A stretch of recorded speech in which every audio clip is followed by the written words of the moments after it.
நம்ம இன்றைக்கி சூப்பரான ஒரு நாட்டு கத்திரிக்காய் தொக்கு தான் பார்க்க போகிறோம். இது பிரியாணிக்கு கூட அல்டிமேட்டாக இருக்குங்க. வாங்க எப்படி செய்யறதுன்னு பார்க்கலாம். இதுக்கு சின்ன வெங்காயம் சேர்த்துக்கிட்டால் இன்னும் ரொம்ப நல்லாயிருக்கும். பாருங்கள், வானலில் எண்ணெய் ஊற்றியாச்சு. எண்ணெய் சூடானதும் கடுகு நல்லா பொரிஞ்சிடுச்சு. கருவேப்பிலை போட்டுக்கலாம், வெங்காயம் போட்டுக்கலாம். வெங்காயம் நல்லா வதங்கியாச்சுங்க. இப்போ நம்ம இஞ்சி பூண்டு போட்டுக்கலாம். இந்த கத்திரிக்காயில் நிறைய பேர் இஞ்சி பூண்டு போட மாட்டாங்க, பூண்டு தான் போடுவாங்க. ஆனால் இஞ்சி பூண்டு பேஸ்ட் போடுங்க, ரொம்ப நல்லாயிருக்கும். இஞ்சி பூண்டு நல்லா வதங்கிடுச்சுங்க. தக்காளி போட்டுக்கலாம்.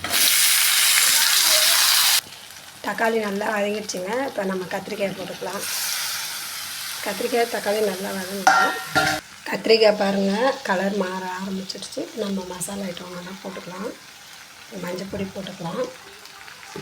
அடுத்து மிளகாத்தூள் போட்டுக்கலாம்.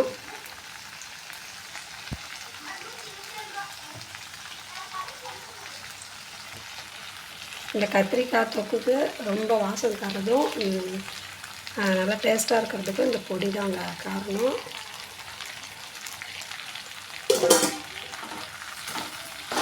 இதில் என்னென்ன போட்டிருக்கேன் பார்த்திங்கன்னா, வரமல்லி, அதுக்கப்புறமா சீரகம், மிளகு, சோம்பு. மெயினாக சோம்பு போட்டாவே டேஸ்ட்டு நல்லா சூப்பராக இருக்குங்க.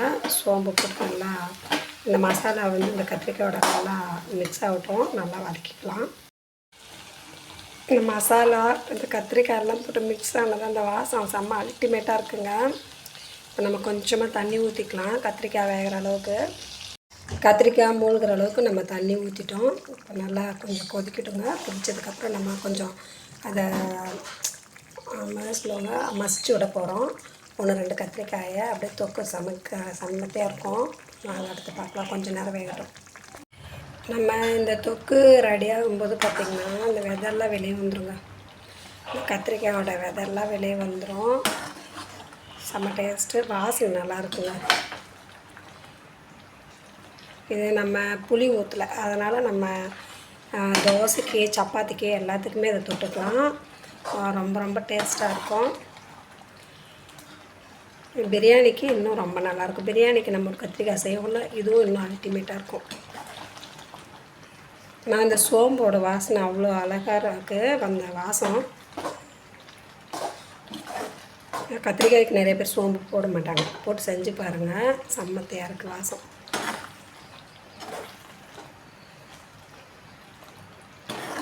நாங்கள் நம்மளோட கத்திரிக்காய் தொக்கு ரெடி ஆகிடுச்சு. நீங்களும் செஞ்சு பாருங்கள். உங்களுக்கு பிடிச்சிருந்தா கமெண்ட் பண்ணுங்கள், லைக் பண்ணுங்கள். இந்த தொக்கு எப்படி இருக்குதுன்னு சொல்லுங்கள். இதில் வேறு ஏதாவது ஆட் பண்ணால் கமெண்ட்டில் சொல்லுங்கள். வாங்க சாப்பிடலாம். செஞ்சு பார்த்துட்டு கண்டிப்பாக கமெண்ட் பண்ணுங்கள்.